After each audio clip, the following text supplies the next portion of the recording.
여러분 안녕하십니까. 11시 코로나19 통합 뉴스를 시작합니다. 오늘 영치 기준 국내 신규 확진자는 1,046명 늘어서 누적 확진자 수는 58,725명으로 집계됐습니다. 국내 발생은 1,030명, 해외 유입은 16명입니다.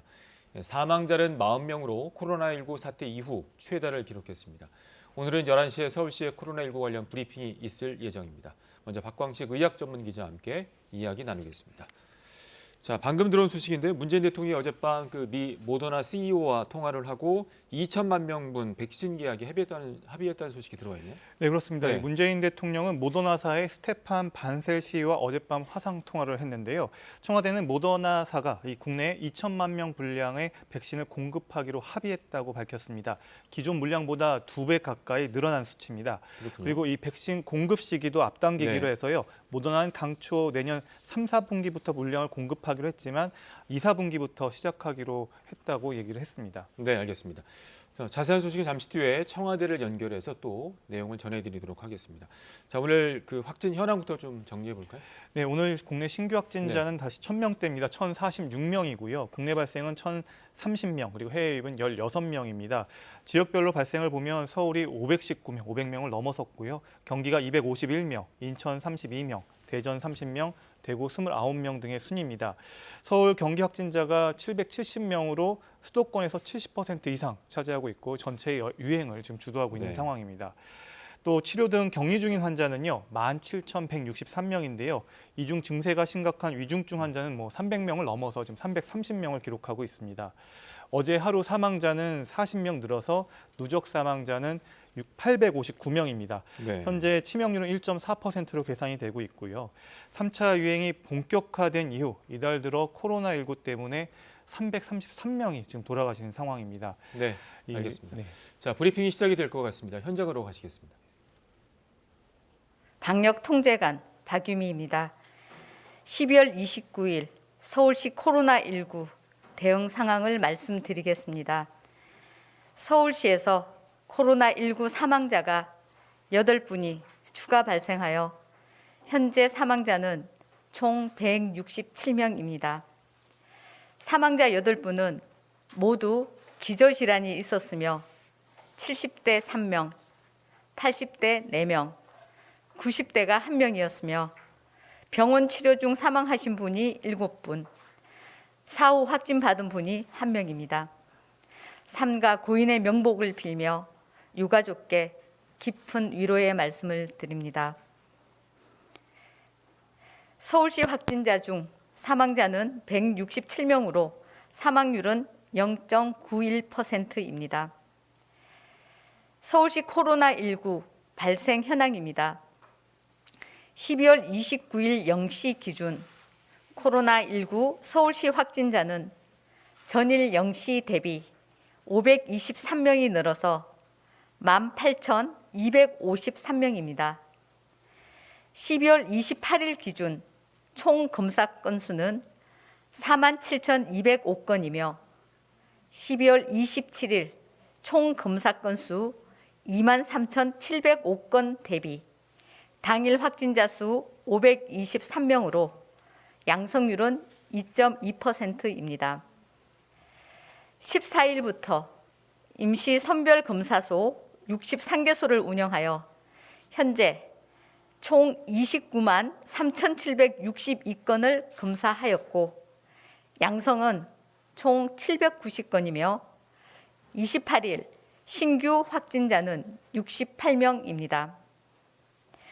신규 확진자 523명은 집단 감염 269명, 확진자 접촉 158명, 감염 경로 조사 중 93명, 해외 유입 3명입니다. 주요 집단 감염은 송파구 소재 교정시설 관련 233명, 중랑구 소재 교회 관련 14명, 송파구 소재 장애인 생활시설 관련 9분, 구로구 소재 요양병원 요양원 관련 5명, 종로구 소재 요양시설 관련 2명, 노원구 소재 병원 관련 2명, 용산구 소재 건설 현장 관련 2명 등입니다. 12월 28일 기준 수도권 감염병 전담병원 병상 가동률은 79.8%이고 서울시는 85.2%입니다. 서울시 중증 환자 전담 치료 병상은 총 191개이고 사용 중인 병상은 144개로 입원 가능 병상은 47개입니다. 병상 확보에 적극적으로 협조해 주신 상급 종합병원 등 민간 병원에 거듭 감사드립니다. 서울시 및 자치구 생활치료센터는 34개소 총 4,237병상으로 사용 중인 병상은 2,215개로 가동률은 52.3%이며 즉시 가용 가능한 병상은 1,678개입니다. 송파구 소재 교정시설 관련 발생 현황입니다.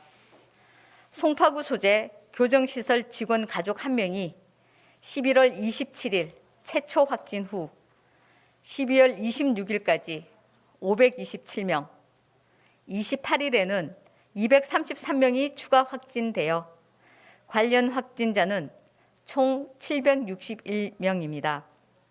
이 중 서울시 확진자는 756명입니다. 28일 확진자는 수감자 233명입니다. 해당 시설 관계자 등 접촉자를 포함하여 총 7,859명에 대해 검사하였고 최초 확진자를 제외하고 양성 760명, 음성 7,099명입니다.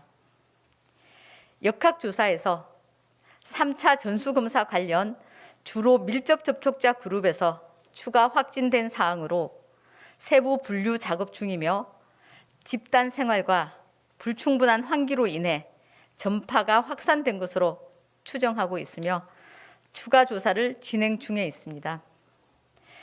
확진자들은 수용실 재배치 중이며 노출자 등 또한 격리자 밀도를 완화하기 위해서 분산 배치 중에 있으며 추적 검사도 지속적으로 실시할 예정입니다.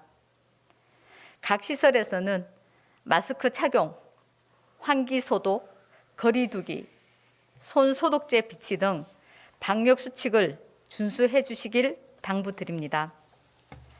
다음은 중랑구 소재 교회 관련 발생 현황입니다. 중랑구 소재 교회 교인 6분이 27일 최초 확진 후 28일에 14명이 추가 확진되어 관련 확진자는 총 20명입니다. 28일 확진자는 교인 14명입니다. 해당 교회 관계자 등 접촉자를 포함하여 총 59명에 대해 검사하였고 최초 확진자를 제외하고 양성 19명, 음성 3명, 나머지는 검사 진행 중입니다. 역학조사에서 해당 교회에서 교인이 약 5명이 거주하며 함께 숙식을 했고 12월 24일, 25일에는 30여 명이 지하 1층에서 다과를 포함한 소모임을 가졌던 것으로 확인되었습니다. 최초 확진자로부터 모임에 참석한 다른 교인에게 전파된 것으로 파악되어 감염 경로를 추가 조사하고 있습니다. 서울시는 중랑구 보건소와 역학조사 및 접촉자 조사를 실시 중에 있으며 해당 현장에는 긴급 방역을 실시하였습니다. 12월 20일부터 27일까지 중랑구 능력교회 방문자나 신도 접촉자는 선별검사소에서 검사를 신속하게 받으시기 바랍니다. 종교시설에서는 확진자 발생 시 교인 명부 및 교회 내 CCTV 제공 등에 적극적으로 협조하셔서 신속한 역학조사 및 방역 조치가 이루어질 수 있도록 적극적인 협조를 당부드립니다. 또한 종교시설은 모든 행사를 비대면으로 진행해 주시고 마스크 착용, 환기 및 표면 소독, 5인 이상 사적 모임 금지 조치 등 방역 지침 준수를 강력히 요청드립니다. 송파구 소재 장애인 거주시설 관련 발생 현황입니다. 송파구 소재 장애인 거주시설 관계자 3명과 거주인 2명이 25일 최초 확진 후 27일까지 46명, 28일에 9명이 추가 확진되어 관련 확진자는 총 60명입니다. 28일 확진자는 2차 전수검사에서 확진받은 직원 2명, 거주인 7명입니다. 해당 시설 관계자 등 접촉자를 포함하여 총 222명에 대해 검사하였고 최초 확진자를 제외하고 양성 59명, 음성 161명, 나머지는 검사 진행 중입니다. 서울시는 해당 시설에 대해 추적 검사를 통해 확진자 및 접촉자를 재배치하고 있으며 입소자의 건강 상태 및 응급시 상황을 대비하기 위한 의료 인력 등을 검토 중에 있습니다. 서울시는 현재 시설 내 확진자의 병상 배정 및 거주인, 종사자에 대한 추적 검사를 실시하여 앞으로도 관리를 강화해 나갈 예정입니다.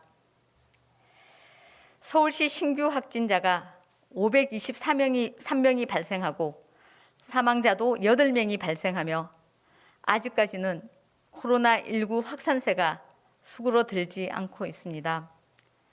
더 큰 피해를 줄이기 위해 코로나19의 폭증세를 차단하고자 5인 이상 사적 모임 금지 조치와 사회적 거리두기 2.5단계가 내년 1월 3일까지 시행되고 있습니다.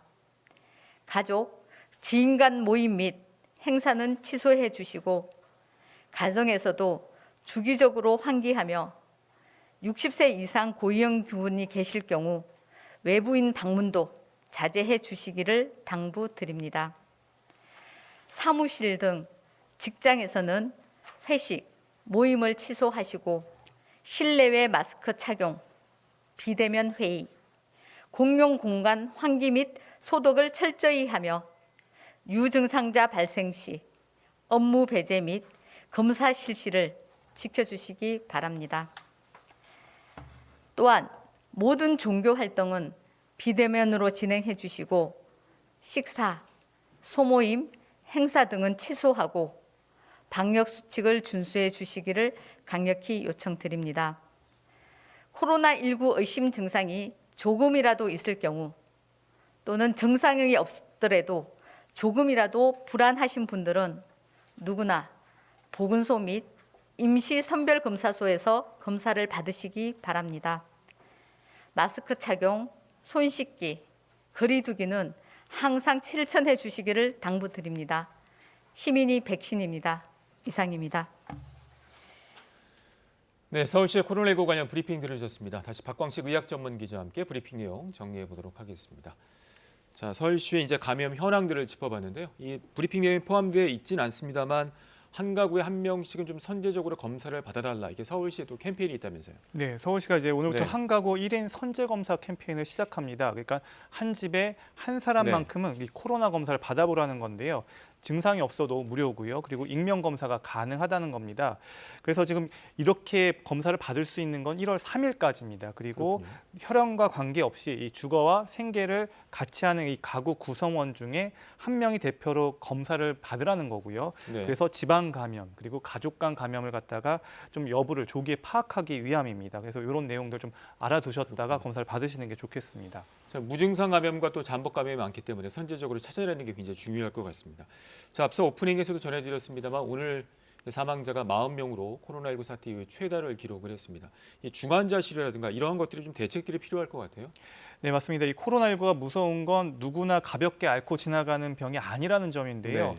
이 코로나19에 걸렸을 때 고령이거나 기저질환이 있는 경우 중증으로 넘어갈 확률이 크다는 겁니다. 이 코로나19 진행 속도도 또 확진되고 나서 빠르면 3, 4일로 그러니까 평균 일주일 만에 중환자실로 옮겨져서 생과 사를 오가는 사투를 벌이는 경우도 많다는 겁니다. 가볍게 앓다가 중증으로 넘어가면 현재로선 획기적인 치료제가 없는 상황입니다. 항바이러스제, 항체 치료제, 혈장 치료 그리고 스테로이드 등을 사용하지만 중환을 다시 완쾌시키는 데는 역부족인 게 사실입니다. 이 중환자실이 준비돼 있다고 해도요, 또 모두 살릴 수 있는 건 아닌 건데요. 중환자실은 환자가 이 감염병 코로나19와 싸워 이겨낼 수 있도록 단지 옆에서 도와주는 역할을 할 뿐입니다. 산소도 공급해주고 에크모라는 인공심폐기로 폐와 심장도 대신해주긴 하지만 그렇군요. 폐가 일단 딱딱하게 굳어져서 폐 섬유화가 온 상태면 다시 회복하기가 어렵기 때문에요. 앞서 말한 이런 보조장치들, 중환자실이 아무리 구비돼 있다고 해도 한계가 있을 수밖에 없는 겁니다. 그렇군요. 현재 상황들을 보면 이제 1,000명대, 900명대 계속 유지가 되고 있는데요. 이런 상황들을 봤을 때 현재 상황 어떻게 판단을 해야 될까요? 잡히지가 않고 있는 것 같아요. 네, 맞습니다. 이 전 세계적으로 유행하고 네. 있기 때문에 또 겨울철이기 때문에 억제가 쉽지 않아 보입니다. 계속 강조하는 이야기지만요. 우리 주변을 보면 거리두기 효과가 잘 발휘되는 곳도 있지만 네. 구조적으로 이 거리두기 효과가 떨어질 수밖에 없는 환경도 많습니다. 그런 빈틈을 이제 바이러스가 파고드는 거고요. 그래서 이 1,000명대에서 좀 감소하는가 싶다가도 이제 오늘처럼 우리 사회에 또 다시 취약한 곳을 중심으로 대규모 집단 감염이 발생하는 식으로 유행이 계속 유지되는 양상입니다. 그러니까 개당식으로 이게 껑충 이게 증가했다가도요. 네. 다음 날에 약간 또 다시 줄어들고 다시 또 비슷한 시설 또 어딘가에서 아니면 그 시설 그 자체에서 또 다시 환자가 대량 발생하는 식으로 계속 유행이 겨울철은 진행될 가능성이 매우 높아 보입니다. 네. 자, 오늘 이제 1,000명대로 올라선 이유 중에 하나가 이제 동부구치소에서 233명이 한꺼번에 이제 확진이 나왔는데요. 이 문제를 좀 짚어주시죠. 네, 어제 서울 동부구치소에서 233명 확진자가 네. 추가됐는데요. 지금까지 이곳에서만 누적 757명이 감염된 것으로 확인됐습니다. 그러니까 수용자가 대부분이어서 지역사회로 이렇게 추가 전파될 가능성은 낮아 보이지만 이 전수 검사가 계속 반복되면서 확진자가 지금 더 늘어날 가능성이 높아 보이는데요. 사실 많은 분들이 여기서 궁금한 게 이미 전수 검사를 과거에 했는데 네. 왜 또 전수검사를 또 했는데 또 환자가 나오느냐 이렇게 궁금해하시는 분들 계실 것 같은데요. 그 이유는요. 그 전에 전수검사 시점에선 바이러스에 감염된 건 분명하지만 아직은 잠복기 상태였기 때문에 사람들이 검사에서는 음성으로 나온 겁니다. 바이러스 양이 좀 적었나 보네요. 예, 그렇죠. 네. 그리고 시간이 지나면서 바이러스의 양이 복제가 되면서 많이 늘어나면서 진폭이 됐고요. 그 다음번 전수 검사에서 또 네. 다시 이젠 양성으로 나오는 겁니다. 그래서 단순 계산으로 이 구치소의 경우를 따져보면요. 2,000명 넘게 수용된 곳인데 지금까지 한 750여 명이 확진됐으니까 지금 3분의 1가량 확진된 것으로 보이고요. 네. 또 다시 전수 검사를 하면 더 많은 확진자가 여기서 또 추가될 수가 있습니다. 네, 오늘 여기까지 듣겠습니다. 앞서 전해드린 것처럼 정부가 모더나로부터 2천만 명분의 코로나 백신을 공급받기로 했다고 청와대가 밝혔습니다. 청와대 취재기자 연결합니다. 자, 손은혜 기자, 이번 계약 어떻게 체결이 된 건가요? 네, 문재인 대통령과 스테판 반셀 모더나 CEO가 어젯밤 화상전화를 통해서 협의한 내용입니다. 이에 따라 우리 정부는 코로나19 백신 2천만 명분을 모더나로부터 추가로 공급받기로 했습니다. 청와대는 오늘 브리핑을 통해 문 대통령과 반셀 CEO와의 통화 사실을 공개했습니다. 이 물량은 모더나가 당초에 공급하기로 했던 분량보다 2배가량 늘어난 규모입니다. 청와대는 물량을 확대함과 함께 가격도 인하했다고 설명했습니다. 공급 시기도 앞당겨질 것으로 보입니다. 청와대 강민석 대변인은 당초에는 3, 4분기에 공급하기로 했지만 2, 4분기에 공급될 것이라고 말했습니다. 이에 대해서 정부는 공급 시기를 더 앞당기기 위한 노력을 추가적으로 할 것이라고 전했습니다. 정부는 문 대통령과 반셀 CEO 사이의 이번 합의에 따라 모더나 백신 공급 계약을 올해 안에 체결할 계획입니다. 현재 우리 정부가 계약을 완료한 백신 물량은 화이자 1,000만 명분, 아스트라제네카 1,000만 명분, 얀센 600만 명분, 코백스 퍼실리티를 통한 물량이 1,000만 명 정도로 모두 3,600만 명분입니다. 올해 안에 모더나사와의 계약이 완료되면 모두 5,600만 명분으로 늘어납니다. 청와대는 향후 노바백스, 화이자 등과의 협상이 끝나면 물량이 더 늘어날 것이라고 덧붙였습니다. 한편 문 대통령과 반셀 CEO는 우리 국립보건감염병연구소와 함께 팬데믹 공동대응 및 임상실험, 연구개발에 협력한다는 내용의 양해각서를 체결하기로 했습니다. 또 모더나 백신을 한국 기업이 위탁 생산하기 위한 협력도 강화하기로 했습니다. 지금까지 KBS 뉴스 손은혜입니다. 이번엔 지역 상황 알아보겠습니다. 경기 지역의 신규 확진자가 다시 200명대로 올라왔습니다. 다만 민간 상급병원들이 코로나19 거점 병원으로 전환되고 있어서 일단 병상 확보에는 숨통이 트이고 있습니다. 경기 평택의 박예병원에 나가는 취재기자 연결합니다. 자, 김기훈 기자. 자, 민간 병원으로는 처음으로 박예병원이 거점 전담병원으로 운영이 되고 있는데 현재 상황 어떻습니까? 네, 박예병원은 일주일 동안 음압 병동시설 공사 등을 진행해 지난 24일부터 운영에 들어갔습니다. 최근 들어 감염 취약시설인 요양시설과 요양병원에서 집단 감염이 발생하고 있는데 기저질환의 고령 확진자가 이곳으로 오고 있습니다.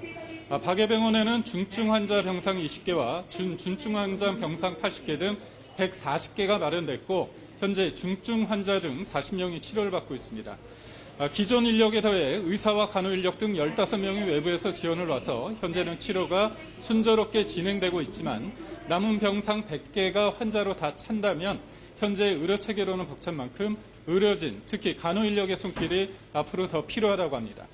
이르면 오늘부터 가천대 길병원과 인천 성모병원 등도 거점 전담병원 운영을 시작해 수도권 병상은 일단 숨통이 트였습니다.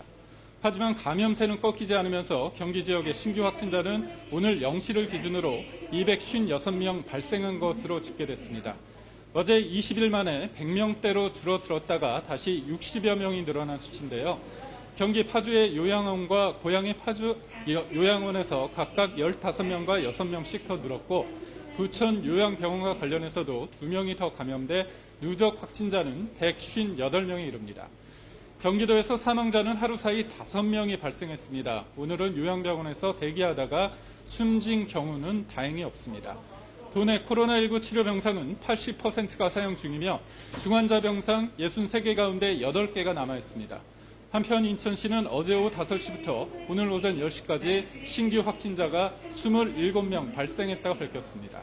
지금까지 평택 박예병원에서 KBS 뉴스 김기웅입니다. 충북에서는 병원과 요양시설 집단 감염이 2주째 계속되고 있습니다. 진천의 한 병원에서는 20여 명이 추가 확진이 됐는데요. 충주 중앙경찰학교에서도 첫 확진자가 나왔습니다. 충북 도청에 나가 있는 취재기자 연결합니다. 자, 진희정 기자, 충북 지역 상황 전해주시죠.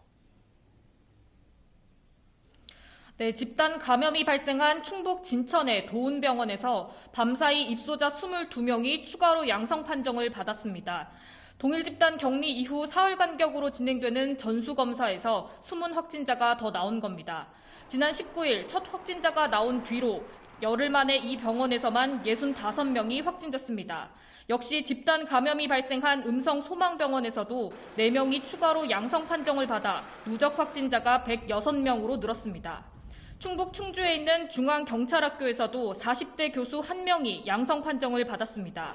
지난주부터 교직원과 입교생 2,700여 명 모두를 대상으로 진단검사를 진행한 결과입니다. 일부는 아직 검사가 진행되고 있어서 결과가 모두 나온 건 아닙니다. 관사 생활을 하는 이 신규 확진자는 지난 25일부터 오한 등의 의심 증세를 보인 것으로 전해졌습니다. 제천에서는 보험 설계사에서 시작된 연쇄 감염이 계속되고 있습니다.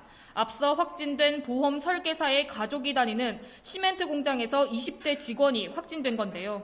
직원 전수검사에서 한 차례 음성 판정을 받았다가 의심 증세가 나타나 어제 추가로 검사한 결과 양성이 나왔습니다. 이외에도 기존 확진자와 접촉하거나 감염 경로를 알 수 없는 확진자가 잇따르고 있습니다. 충북의 누적 확진자는 1,126명, 사망자는 21명입니다. 지금까지 충북 도청에서 KBS 뉴스 진희정입니다. 밤사이 대전과 세종, 충남에서는 코로나19 신규 확진자가 39명 나왔습니다. 특히 대전은 교회 3곳에서 연쇄 감염이 계속됐고 충남 보령에서는 어린이집 교사에 이어서 교사 가족과 원생 등이 확진됐습니다. 취재기자 연결합니다. 자, 조정아 기자, 대전 충남 상황 전해주시죠. 네, 먼저 밤사이 대전에서는 교회 3곳을 매개로 한 확진자 17명이 추가로 나왔습니다. 이들 대부분이 앞서 확진 판정을 받은 기존 확진자와 같은 교회를 다니는 교인들인데요. 이 가운데 16명은 중구 산성동과 대덕구 비례동의 교회 2곳에서 연쇄 감염됐습니다. 특히 확진자 중에는 어린이집을 다니는 아동도 있어 방역당국은 오늘 해당 어린이집을 상대로 역학조사를 벌일 예정입니다. 또 대덕구 송촌동의 한 교회에서도 그제 확진 판정을 받은 60대 교인을 시작으로 어젯밤 해당 교인의 가족 1명이 더 확진돼 이 교회 관련 확진자는 5명으로 늘었습니다. 이 교회에서는 크리스마스인 25일 10명 미만이 모여 성탄절 예배를 본 것으로 조사됐습니다. 이 밖에도 대전에서는 기존 확진자와 접촉한 60대 1명과 감염 경로로 알 수 없는 40대 등 4명이 추가로 확진됐습니다. 충남과 세종에서도 연쇄 감염이 이어지고 있습니다. 보령에서는 어제 명산동의 한 어린이집 교사 2명이 확진된 데 이어 밤사이 해당 교사의 가족 4명과 원생 1명, 이 원생의 가족 1명 등 모두 6명이 잇따라 추가 확진됐습니다. 방역당국은 어제 지역 어린이집 56곳에 대해 휴원 명령을 내렸고 확진자를 대상으로 역학조사를 진행하고 있습니다. 홍성에서는 앞서 집단 감염이 발생한 천안의 외국 식료품점과 관련해 2명이 자가격리 중 양성 판정을 받았고 서산에서는 집단 감염이 발생했던 당진 나음교회 관련 확진자와 접촉한 2명이 자가격리 해제 전 확진됐습니다. 또 공주에서는 충북 음성 소망병원과 관련해 2명이, 계룡에서는 감염 경로로 알 수 없는 1명이 확진돼 방역당국이 역학조사 중입니다. 세종에서는 서천의 확진자와 접촉한 30대 2명과 감염 경로를 확인 중인 40대 1명이 확진 판정을 받는 등 산발적인 감염이 이어지고 있습니다. KBS 뉴스 조정아입니다. 서울 동부구치소에서 또다시 대규모 집단 감염이 확인됐습니다. 3차 전수검사 결과 어제 233명이 확진 판정을 받았는데요. 확진자 일부는 청송교도소로 알려진 경북 북부 제2교도소로 이송됐습니다. 보도에 이재희 기자입니다. 서울 동부구치소에서 233명의 코로나19 추가 확진자가 발생했습니다. 수용자 1,600여 명을 대상으로 실시한 3차 전수검사 결과입니다. 아직 31명에 대해선 정확한 판정이 나오지 않았습니다. 법무부는 지난 1차 전수검사 뒤 잠복기에 있던 수용자들이 2차 전수검사에서 300명 가까이 추가로 양성 판정을 받은 점에 주목해 3차 전수검사를 실시했습니다. 동부구치소 확진자 가운데 증상이 없거나 경증인 수용자 345명은 어제 청송교도소로 알려진 경북 북부 제2교도소로 이송됐습니다. 동부구치소 내 밀집도를 낮춰 추가 확산을 막기 위한 조치입니다. 이송 과정 중 전염을 막기 위해 버스 운전자는 의료진이 착용하는 레벨 D 방호복을 입었고 수용자들에겐 KF94 마스크와 라텍스 장갑 등이 지급됐습니다. 비말을 통한 전파를 막기 위해 차량 난방 장치도 끄고 대신 수용자들에게 개인 난방용품을 나눠줬습니다. 청송교도소는 상대적으로 독거실이 많아 확진자들을 개별 수용하기 알맞다는 게 법무부의 설명입니다. 한편 애초에 전수검사 시기를 놓친 것이 대규모 확산의 빌미가 된 게 아니냐는 논란도 일고 있습니다. 지난달 27일부터 직원들을 중심으로 코로나19 감염이 이어졌는데 수용자들을 포함한 전수검사는 약 3주 뒤인 지난 18일에야 이루어졌다는 겁니다. 확진자가 초기에는 직원과 그 직원의 가족 중심으로 발생을 했고 역학조사를 통해 가지고 이제 검사의 범위라든지 그런 것들을 정하는 상황이었습니다. 법무부 관계자는 수용자 중 확진자가 나온 지난 14일까지 방역당국이 전수검사 필요성은 낮다는 의견을 제시했으며 이후 법무부 제안으로 전수검사가 실시됐다고 밝혔습니다. KBS 뉴스 이재입니다. 법무부가 오늘 소상공인 등 생계형사범과 제주 해군기지 집회 관련자 등 3,024명에 대한 2021 새 특별사면을 발표했습니다. 지난 2020년 신년 특별사면 이후 1년 만에 이루어지는 문재인 정부 네 번째 사면입니다. 구체적 사면 대상으로는 살인과 강도 등을 제외한 일반 형사범 2,920명, 중소기업인과 소규모 자영업자 52명, 제주 해군기지와 상주 사드배치 집회 관련자 26명 등입니다. 정부는 이번 특별사면이 민생과 경제 회복, 서민층 배려에 집중됐다며 정치인, 선거사범 등은 제외했다고 밝혔습니다. 특별사면은 모레부터 시행이 되며 운전면허 취소와 벌점 등 행정제재 대상자 110만여 명에 대한 특별 감면 조치도 함께 시행됩니다. 코로나19 확산으로 피해를 입고 있는 자영업자들 그리고 고용 취약계층을 지원하는 정부의 피해 지원 대책을 곧 발표합니다. 홍남비 경제부총리가 발표할 것으로 보이는데요. 어떤 내용이 담길지 경제부 박예원 기자와 함께 이야기 나누겠습니다. 자, 잠시 뒤 이제 11시 30분에 발표가 될 것으로 예상이 돼 있는데요. 지난 주말에 당정청 회의에서 어느 정도 윤곽은 나왔죠? 네, 그렇습니다. 그리고 조금 전 문재인 대통령이 국무회의를 주재하면서 9조 3천억 원이라는 총 규모를 밝혔습니다. 앞서 3차 재난지원금으로 알려졌지만 당정청 협의 과정에서 맞춤형 피해 지원 대책으로 이름이 바뀌었는데요. 그만큼 지원 대상과 목적이 뚜렷하다는 의미일 겁니다. 우선 자영업자가 주요 지원 대상입니다. 영업 중단 업종이냐, 영업 제한 업종이냐, 또 그냥 일반 자영업자냐에 따라서 최고 300만 원에서 100만 원까지 지원금을 받기로 했습니다. 또 특수 형태 근로 종사자나 프리랜서 등 고용 취약계층에는 현금 지원을 하기로 했고요. 자영업자나 소상공인에게 임차료를 깎아주는 착한 임대인에 대해서 세액공제 비율을 늘리겠다. 그러니까 세금에서 돌려주는 돈을 늘리겠다는 내용도 이미 발표됐습니다. 네. 지금 원래는 그 내년도 예산에 3조 원 정도가 반영이 됐다가 오늘 이제 문재인 대통령이 언급하는 것은 9조 3천억 원, 예상보다 훨씬 큰 금액이네요. 네, 맞습니다. 사회적 거리두기 2단계 수도권에서 11월 24일부터 시행됐는데 2.5단계 12월 8일부터 이어서 아직도 끝나지 않았죠. 또 연말이라 다른 시기에 비해서 매출 감소 폭이 컸고 고용 악화도 더 심할 거라는 예상에서 정부가 지원 대상을 좀 더 넓혀 잡고 지원 대책들도 추가할 것으로 예상됩니다. 네. 자, 앞서 말씀드린 대로 최고 지원 금액이 300만 원이잖아요. 그게 네. 지난 2차 재난지원금에서는 최고 지원 금액이 200만 원이었는데 이거보다 100만 원 정도 늘어난 거니까 그만큼 액수도 또 대상도 조금 더 넓어졌다 이렇게 보시면 될 것 같습니다. 조금 이따 홍남기 경제부총리가 발표를 하게 되는데요. 네. 이 발표에서 보면 자영업자 외에 어떤 계층들이 지원을 추가로 더 받게 될지, 또 액수는 얼마나 불어날지, 또 기준에는 영업 제한이냐, 영업 금지냐 이거에 따라서 이제 액수가 정해졌지만 이 기준에서 벗어나 있지만 또 추가로 돈을 더 받게 되는 업종이나 지역은 어딜지 이런 것을 살펴보시는 것도 아마 중요한 포인트가 될 것 같습니다. 네. 또 관련해서도 이제 고용 취약계층 같은 프리랜서들을 대상으로 한 내용도 포함이 될 것으로 전해지고 있죠. 맞습니다. 네. 지난 2차 재난지원금 때도 프리랜서와 특수 형태 근로 종사자에게 50만 원씩을 나눠줬었거든요. 네네. 소득이 감소했다는 것을 증명하게 되면 국가가 이들에게 현금 지원을 해줬었는데 이번에도 비슷한 내용이 포함될 것으로 예상됩니다. 네. 자, 오늘 발표는 그 홍남기 경제부총리와 다른 장관들도 배석이 될 것으로 보이는데요. 잠시 뒤에 현장에서 브리핑이 시작이 되면 언급을 하도록 하겠습니다. 그 전체 액수로 3차 재난지원금인데 소상공인 같은 경우는 아까 언급해 주신 것처럼 상황에 따라서 영업 금지가 됐는지 어떤 업종인지에 따라서 액수가 좀 차등 지급이 되는 건가요? 맞습니다. 네. 대표적인 영업 제한 업종이 실내체육시설, 이런 업종은 아예 영업을 못했잖아요. 또 네. 노래 연습장 같은 곳도 영업을 못했었고 이런 곳들은 가장 높은 수준의 지원 금액을 받게 되는 거고요. 네. 9시 이후 영업을 못한다든지 아니면 실내에서 취식을 못하도록 해서 영업에 제한을 받은 음식점이나 카페 같은 곳들은 그 영업 제한 업종으로 분류돼서 이들보다는 조금 더 적지만 어쨌든 일반 소득 감소된 자영업자나 소상공인보다는 조금 더 많은 지원금을 받게 되는 겁니다. 네. 네, 잠시 뒤에는 이제 구체적인 이제 추진 방향들 또 대책들이 언급이 될 것으로 보여지는데요. 앞서 이제 문재인 대통령이 언급한 것 중에 하나가 이제 소상공인 같은 경우는 임대료 때문에 많은 고민들을 안고 있는데 그 임차료 부담을 덜어주기 위한 저금리 이자 대책도 언급이 될 것 같아요.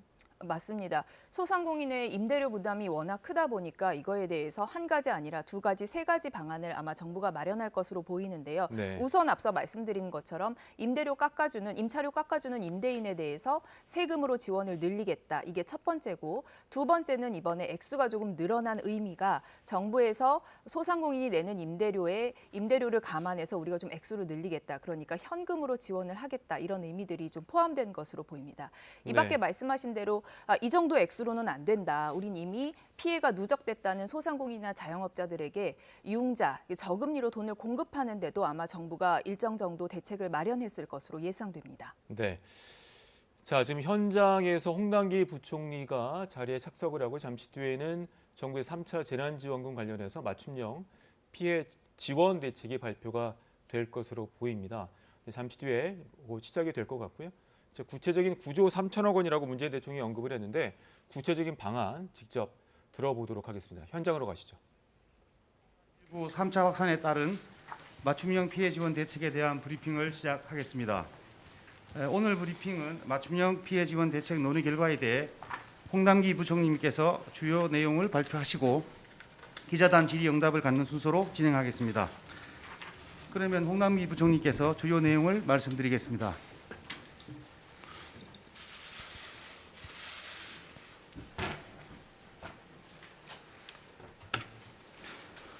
예, 존경하는 국민 여러분, 먼저 코로나19로 인명피해를 입으신 가족분들께 깊은 위로의 말씀을 올립니다. 최근 열흘 넘게 신규 확진자 수가 1000명 내외 수준을 지속함에 따른 연말연시 방역 강화로 전 국민이 많은 불편을 겪고 의료인들은 사투를 벌이고 있으며 소상공인 등 피해 계층의 어려움도 가중되고 있습니다. 또한 우리 경제가 다시 위축되는 양상을 맞아 정말 안타까운 심정입니다. 지금으로서는 경제에 있어서 방역이 곧 백신입니다. 국민 한 분 한 분께서 방역 수칙을 철저히 준수해 주시기를 요청드립니다. 그리고 이동성의 제한, 영업성의 위축 등으로 인한 지금의 경제적 어려움도 모두 이겨내시고 다시 일어서야 합니다. 정부가 그 버팀목이 되어 곁에서 최대한 돕겠습니다. 정부는 이번 코로나 재확산에 따른 피해 지원이 시급하다고 판단, 소상공인과 고용 취약계층 등 가장 타격과 피해가 집중된 분들을 대상으로 3차 확산에 대응한 맞춤형 피해 지원 대책을 집중 검토해 왔으며 오늘 그 대책을 발표하고 1월 초중순부터 신속히 지원해 나가고자 합니다. 정부는 얼마 전 21년도 내년도 예산 국회 심의 과정에서 이러한 맞춤형 피해 지원을 위한 3조 원 수준의 예비비를 확보한 바 있습니다. 당초 이를 토대로 3조 원 플러스 알파 규모를 고려하였습니다만 최근의 방역 상황을 감안하여 피해 계층에 대한 더 두터운 보호를 위하여 목적 예비비는 물론 기금의 여유자금 그리고 기정예산 활용 등을 통하여 9조 3천억 원 규모의 맞춤형 피해 지원 방안을 마련하였으며 그 수혜자는 580만 명이 이를 것으로 보여집니다. 이는 금년 4차례 추경 규모로 4차 추경 규모를 더 웃도는 수준으로서 사실상 금년 5번째 추경에 준하는 특단의 재정 지원책이라 할 수 있겠습니다. 이번 대책은 소상공인과 고용 취약계층에 대한 긴급 피해 지원 5조 6천억 원, 그리고 코로나19 대응 방역 강화 8천억 원, 그리고 피해 계층에 대한 맞춤형 지원 패키지 지원 2조 9천억 원으로 구성되어 있습니다. 이에 대한 재원은 앞서 말씀드린 바와 같이 목적 예비비 4조 8천억 원, 그리고 금년도 예산 집행잔액 6천억 원, 그리고 기금 운영계획 변경분과 내년도 기정예산을 활용한 분 3조 9천억 원으로 충당하였습니다. 이번 근본 대책의 구체적인 내용을 크게 4가지 카테고리로 나누어 말씀드리겠습니다. 첫째 카테고리로 이번 3차 확산에 따른 방역 강화 등으로 인하여 피해가 집중되어 영업과 생계에 어려움을 겪게 된 소상공인과 고용 취약계층이 지금의 고비 계곡을 잘 견뎌낼 수 있도록 직접적이고 즉각적인 피해 지원 방안을 마련하였습니다. 현금 지원을 기본으로 하되 임차료 등에 대한 융자와 함께 자발적인 임대료 인하 인센티브 시책을 보완적으로 강구하였습니다. 첫째, 코로나 피해 소상공인들에게 4조 1천억 원 규모의 소상공인 버팀목 자금을 지급합니다. 정부의 방역 조치로 영업이 금지 또는 제한되었거나 매출이 감소한 연매출 4억 원 이하의 소상공인 280만 명에게 현금을 직접 지원하게 됩니다. 지원 대상 소상공인 모두에게 100만 원의 현금을 지급하되 방역 지침에 따라 영업이 중단 또는 제한된 업종에 대해서는 임차료 등 고정비용 부담 경감을 위하여 각각 200만 원과 100만 원씩 추가 지원하게 됩니다. 즉 일반 업종, 제한 업종, 금지 업종 대상자에게 각각 100만 원, 200만 원, 300만 원씩 지원되게 될 것입니다. 이 버팀목 자금이 최대한 신속하게 지급될 수 있도록 국세청 등 행정정보를 최대한 활용해 대상자를 선별하고 특별 피해 업종과 기존의 세희망자금 수급자는 별도의 심사 없이 신청만으로 바로 지급될 수 있도록 하겠습니다. 둘째, 집합금지, 제한업종, 소상공인의 임차료 등 부담을 더욱더 경감해드리기 위하여 저금리로 융자자금을 지원합니다. 집합금지 업종 10만 명에게는 1.9%의 저금리로 1조 원 규모를 공급하고 집합 제한업종 30만 명에게는 신용보증 등을 통하여 2 내지 4%의 금리로 3조 원을 공급하면서 아울러 국고 385억 원을 투입하여 현재의 0.9%의 보증료를 첫 해는 면제하고 2년부터 5년차까지는 0.6%로 인하합니다. 셋째, 착한 임대인에 대한 인센티브를 확대하여 민간의 자발적 임대료 인하 노력을 더 유도해 나가고자 합니다. 임대료 인하에 대한 50% 세액 공제를 내년 6월까지 연장하면서 특히 종합소득 금액 1억 원 이하의 임대인 등에게는 공제율을 50%에서 70%로 인상하겠습니다. 마지막으로 소상공인에 대한 전기, 가스요금 납부 3개월 유예와 더불어서 고용보험, 산재보험료 및 국민연금보험료 등 사회보험료 납부를 3개월간 유예하거나 납부 예외를 확대하여 적용하겠습니다. 다음은 두 번째 카테고리로 특수형태 근로종사자, 프리랜서, 방문 돌봄 서비스 종사자 등 코로나 상황 장기화로 소득이 감소한 고용 취약계층에게 5천억 원 규모의 소득 안정자금을 지급합니다. 첫째, 특수형태 근로 종사자와 프리랜서 70만 명에게는 3,782억 원의 긴급 고용안정지원금을 지원합니다. 4차 추경을 통해 이미 수혜를 받은 65만 명에게는 신속한 지원을 위하여 별도의 심사 없이 50만 원씩을 바로 지원하며 새로 수혜를 받게 될 5만 명에 대해서는 신속한 심사를 거쳐 100만 원을 지급하게 됩니다. 둘째, 금융노사 기부금 465원을 활용하여 기존 긴급지원 프로그램에서 제외되었던 방문 돌봄 서비스 종사자 9만 명에게 생계 지원금을 각 50만 원씩 지원합니다. 셋째, 코로나로 인해 수입이 감소한 법인 택시기사 8만 명에게도 50만 원씩 총 400억 원의 생활 안정 자금을 지원하게 될 것입니다. 다음은 세 번째 카테고리로 최근에 코로나 확산세를 신속하게 차단하고 확산세 지속에 따른 병상 부족 등에 적기 대응하기 위하여 긴급 방역 활동에 내년 1, 4분기 동안 총 8천억 원을 지원하겠습니다. 먼저 진단, 격리, 치료 단계별로 공공의료 체계를 한층 강화하는 데 4천억 원을 투입합니다. 그 첫째로 확진자를 신속히 포착, 치료하여 감염 확산을 조기에 차단하기 위하여 감염병 검사, 진단, 치료 관련 인프라를 긴급히 확충 지원합니다. 신규 지정된 감염병 전담병원 등의 음압 설비 확충과 함께 집단 감염에 취약한 요양정신병원 내 치료시설 구축에 241억 원, 지방의료원 음압병상 200개 설치 등에 716억 원을 각각 지원하게 됩니다. 둘째, 중증 환자, 집단 감염 지역 등 긴급 대응이 필요한 시설 등에 방역 의료 인력을 집중 투입하고 지원하겠습니다.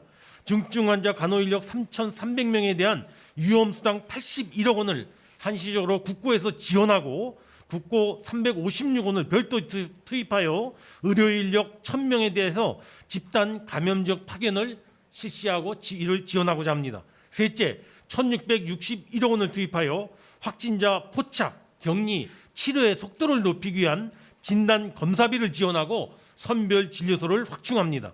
1,274억 원을 투입하여 약 620개소의 상시 선별 진료소와 함께 일반인의 익명 검사를 위한 152개소의 임시 선별 검사소 운영을 지원하고 진단 키트 등 긴급 방역물품 확보에 387억 원을 지원하겠습니다. 넷째, 해외 입국자, 무증상 경증 확진자 등 격리 대상자에 대한 맞춤형 격리 시설과 격리자 생활보호에 대한 지원도 더 보강하겠습니다.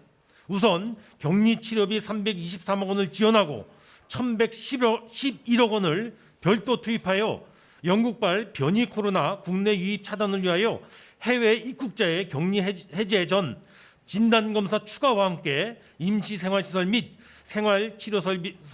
생활치료센터에 대한 운영, 그리고 생활지원비와 유급휴가비 등을 지원하겠습니다. 이와는 별도로 민간 의료기관의 자발적인 병상 제공 등을 통한 차질 없는 환자 치료를 위한 인센티브로서 의료기관 손실 보상액에 4천억 원을 지원하겠습니다. 마지막 네 번째 카테고리로 지금까지 설명해드린 긴급 피해 지원과 방역 강화는 별도로 소상공인 중소기업 그리고 근로자 실직자 그리고 저소득층과 돌봄 부담 가구 등 코로나19 장기화에 따른 지원이 기여한 계층에 대한 별도의 맞춤형 지원 패키지를 마련하여 지원하겠습니다. 첫째, 소상공인과 중소기업의 회복을 위하여 1조 원을 투입하여 재기, 판로, 매출 및 자금 유동성 등을 종합적으로 지원하겠습니다. 폐업 소상공인 17만 명의 재창업 및 재취업에 1천억 원을 지원하고 222억 원을 투입하여 전통시장 상인 및 소상공인 1만 명의 비대면 온라인 판로 확보를 지원하겠습니다. 아울러 지역상권 매출 회복 뒷받침을 위하여 국고에서 3,722억 원을 투입하여 지역사랑 상품권과 온누리 상품권에 내년도 발행분 총 18조 원 중에 5조 원이 1사분기 내에 신속하게 집행되도록 지원하겠습니다.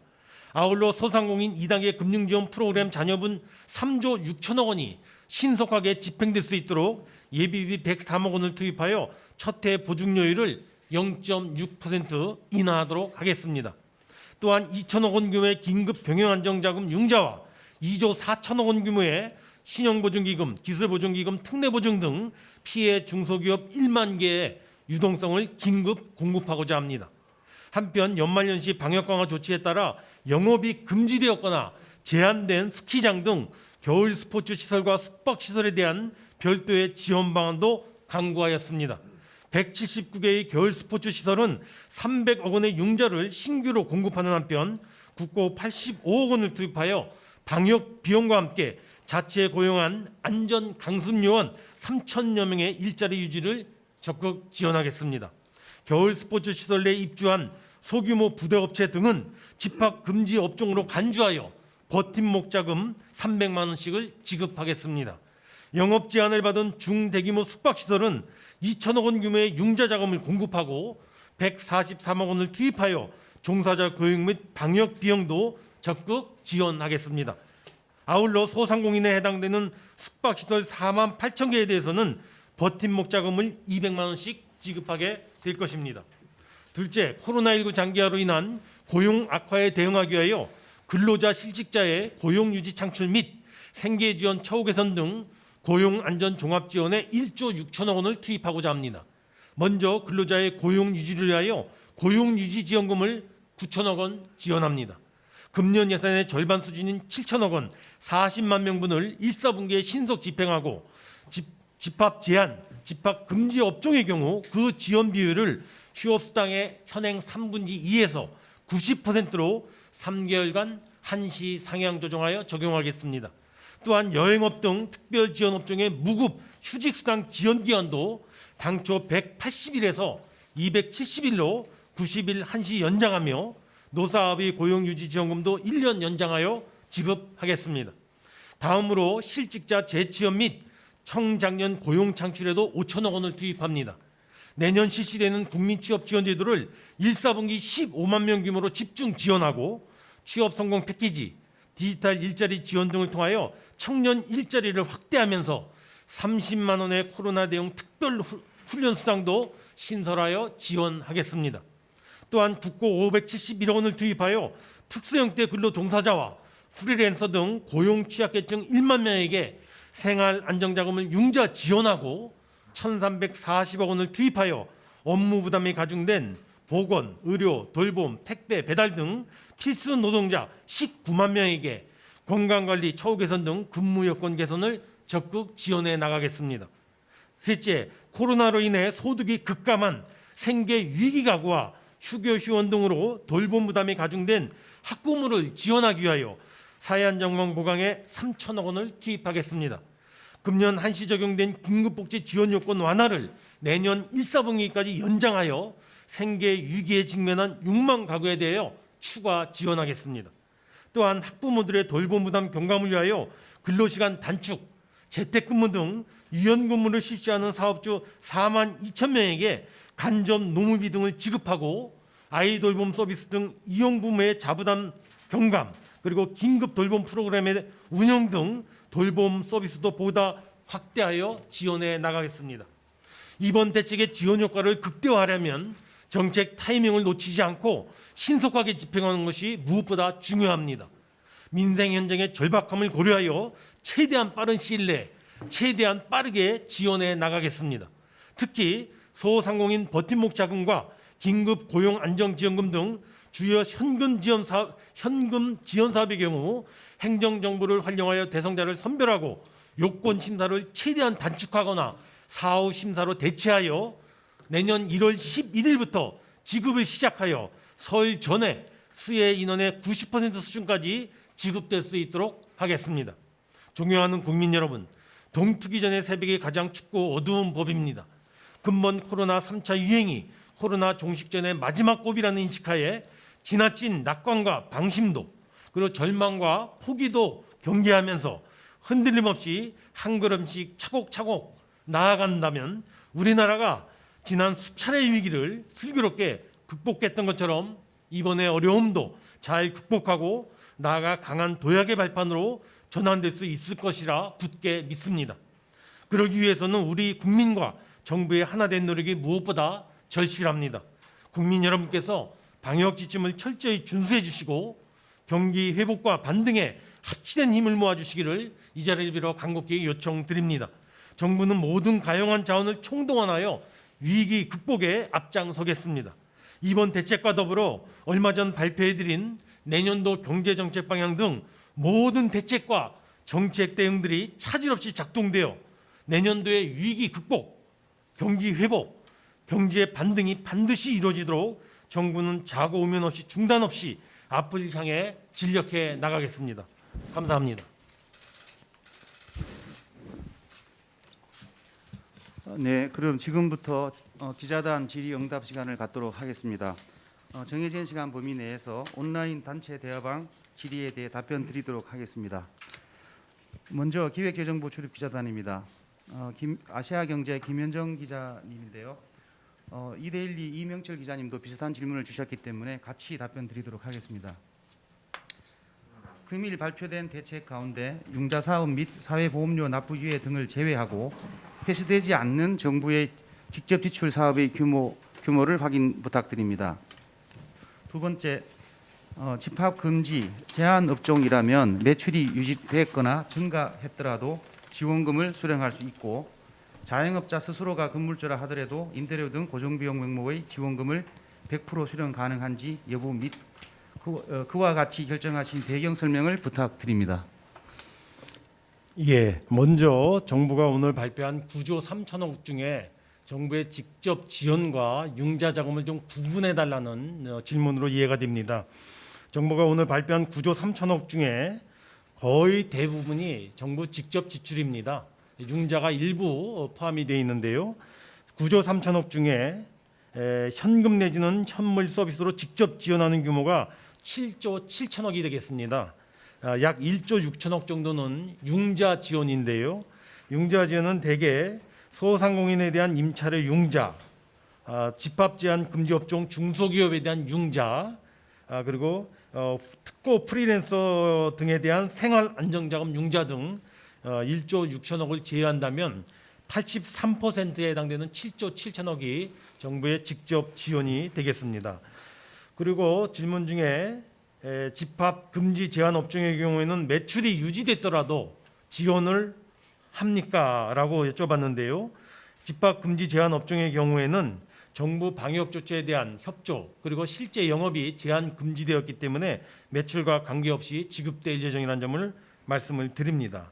그리고 두 번째 질문 줬던 것이 네, 정부의 코로나19 피해 지원 대책 발표 들으셨습니다. 다시 경제부 박예원 기자와 함께 브리핑 내용 정리해 보도록 하겠습니다. 자, 크게 지원 대책이 세 가지로 나눠지는데 소상공인, 또 프리랜서, 또 방역 활동에 이제 9조 3천억 원이 사용하게 되는데요. 하나하나 짚어보도록 하겠습니다. 이 소상공인에 대한 지원 얼마나 되는 건가요? 네, 9조 3천억 원 중에 가장 큰 부분, 네. 5조 1천억 원이 소상공인 309만 명에 대한 피해 지원에 쓰입니다. 자, 우선 소상공인 버팀목 자금, 그러니까 현금으로 주는 돈이 4조 1천억 원입니다. 연매출 4억 원 이하면서 지난해보다 올해 매출이 감소한 소상공인은 네. 100만 원을 받을 수 있습니다.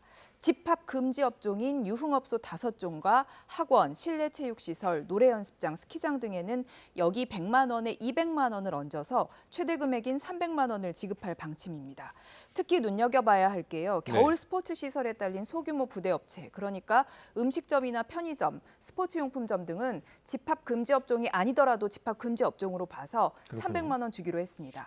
집합 제한 업종, 식당과 카페, PC방 등의 경우에는 200만 원을 받게 되고요.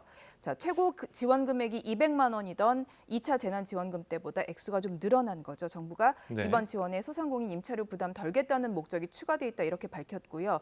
또 1조 원을 따로 떼내서 임차료에 대한 저금리 대출을 해주겠다고 했는데 자, 1조 원 집합 금지 업종은 연 1.9%의 금리, 또 집합 제한 업종은 2에서 4%의 금리로 돈을 빌릴 수 있을 것으로 보입니다. 네. 자, 또 하나가 이제 프리랜서 등 고용 취약계층에 대한 지원인데 어떤 내용들이 담겨 있죠? 네, 이 부분에는 5천억 원이 배정됐습니다. 이미 정부 지원을 받은 적이 있는 특수형태 근로종사자나 프리랜서다. 그러면 50만 원을 추가로 받는데 정부의 심사 없이 돈을 받을 수 있게 되고요. 빨리 받게 되겠죠. 네. 자, 전에는 지원을 받은 적이 없는데 이번에 첫 신청을 합니다. 이런 분께는 100만 원을 지급하기로 했습니다. 이 밖에 손님이 줄면서 소득이 감소한 법인 택시 기사 8만 명에 대해서도 50만 원을 주기로 했습니다. 네. 자, 지난번에 2차 재난지원금과 좀 비슷한 것 같으면서 다른 점도 있잖아요. 어떤 점이 있을까요? 네, 이번에 방문 또 돌봄 종사자, 서비스 종사자들 9만 명에게 50만 원씩 지급하기로 했습니다. 지금까지는 이런 대책이 시행된 적이 없었는데요. 금융업계에서 노사가 함께 조성한 기부금 460억 원을 활용해서 이들을 지원하기로 했습니다. 네. 자, 이렇게 현금 지원이 이루어지고요. 또 하나의 큰 카테고리가 이제 방역 활동과 관련해서 지원되는 부분들이 담겨 있네요. 맞습니다. 당장 시급한 방역 강화에 8천억 원을 쓰는데요. 네. 우선 공공의료체계 보강, 그러니까 감염병 전담병원에다가 설비를 확충하거나 의료기관이 지금껏 입은 손실을 보전하는 돈, 여기에 8천억 원이 들어갑니다.